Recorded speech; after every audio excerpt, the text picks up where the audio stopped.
there are three areas to focus on: enterprise evenness, organizational evenness, and Kaizen at the point of value. And first, what we do is obtain organizational evenness. And this frees up the organization to think, plan, and lead so they can smooth out enterprise evenness and create an even platform for the people where value is added at the Gemba to actually make incremental improvement that will stick. Yep. Now, the result of this for us is you spend $1 with us, you make $127 back in the first year on average. No client has ever put our process aside. And we've never failed to achieve an objective that's been laid out for us in terms of the client relationship. So what's going on here is there's three levels of discussion that need to take place in an organization, and we've forgotten about one of them. There's the macro, that's the strategic, and there's the micro, that's what many people think is the tactical. But there's something in the middle called the Meso, and that's really the tactical. It's a discussion of where the strategy gets transformed into action. So the strategic is the what, the Meso is the how, and the micro then becomes the, are we doing it?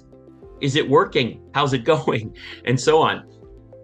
And when you add that third discussion, but you free people up inside of it, you optimize, in other words, middle management, and release them to think, plan, and lead, that's when magic things happen.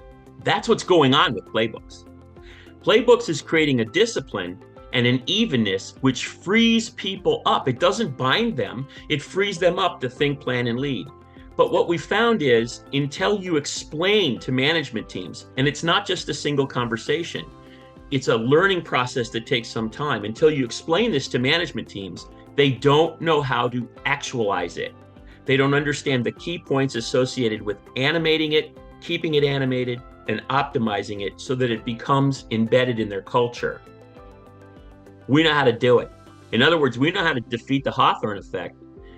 And the way that Toyota talks about this was their closely guarded secret, the mustard that Aunt Millie wouldn't tell you about her potato salad recipe, right, is kata. Yeah. So kata in the martial arts is this precise movement of hands and legs and body to create defensive positions and defensive reactions.